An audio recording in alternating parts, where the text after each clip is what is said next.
Good morning friends. ಇವತ್ತು ಬೆಳಗ್ಗೆನೇ ನನ್ನ ಬ್ಲಾಗ್ನ ಸ್ಟಾರ್ಟ್ ಮಾಡಿದ್ದೀನಿ. ಎಲ್ಲ ಕೆಲಸ ಮುಗಿಸಿ ಸ್ವಲ್ಪ ಆಚೆ ಹೋಗಬೇಕು.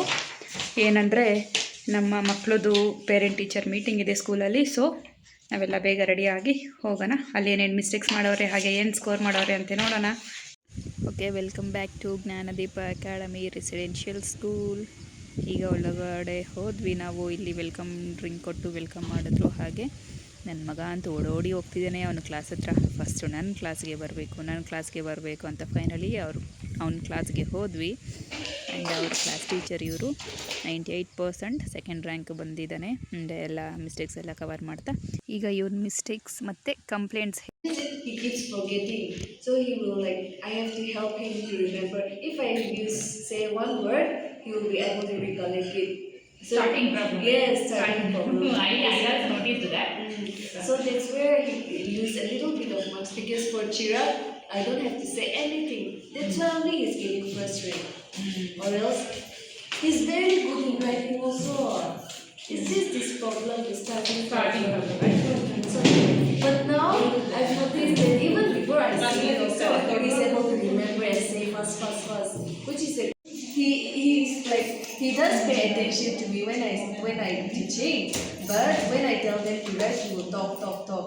But even after that, he's very good in writing. So like handwriting also manageable, and he will write quickly, neatly without making mistake. The only problem where he uses a little bit of mark is oral. The rest is fine, but he's improving. So I'm having hopes that he will get first rank. So hopefully you do well, Chirag. Study well at home, okay? More practice, okay? The 3 storybooks which I sent, make him read every day, because that's where he's using marks. That's why. In story books, right? Yeah, in story books. Else he will be good. Okay? Every day practice, okay? Thank you ma'am, thank you so much. And ಇವರು ಬಂದು ನಮ್ಮ ಪ್ರಣತಿ class teacher. ಇವಳು 3rd rank ಬಂದಿದ್ದಾಳೆ.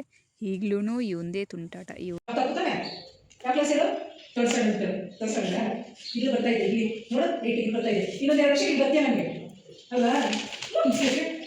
ಇವರು ಬಂದು ಅವ್ರ class teachers ಹೋದ ವರ್ಷ.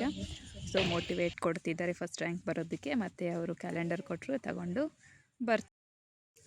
ಚಿಕ್ಕವಳಿದ್ದಾಗಿಂದ ಪ್ರತಿ ಸಲ ನನ್ನ ಮಗಳು ಚೆನ್ನಾಗಿ ಓದಬೇಕು, ಮೇಡಮ್ ನನ್ನ ಮಗಳು ಓದಬೇಕು, ಇಲ್ಲೇ ಓದಬೇಕು ಫಸ್ಟ್ ರ್ಯಾಂಕ್ ಅಂತ ಹೇಳ್ತಾ ಮೋಟಿವೇಟ್ ಮಾಡ್ತಿದ್ದಾರೆ. ಇವತ್ತೇನೆ ಬುಕ್ಸ್ ಎಕ್ಸಿಬಿಷನು ಇಟ್ಟಿದ್ರು. ಅಲ್ಲೊಂದು ಸ್ವಲ್ಪ ಇಂಪಾರ್ಟೆಂಟ್ ಬುಕ್ಸ್ ಒಂದೆರಡು ತಗೊಂಡು ಮನೆ ಕಡೆ ಹೊರಟು ಬಂದ್ವಿ. Thank you for watching.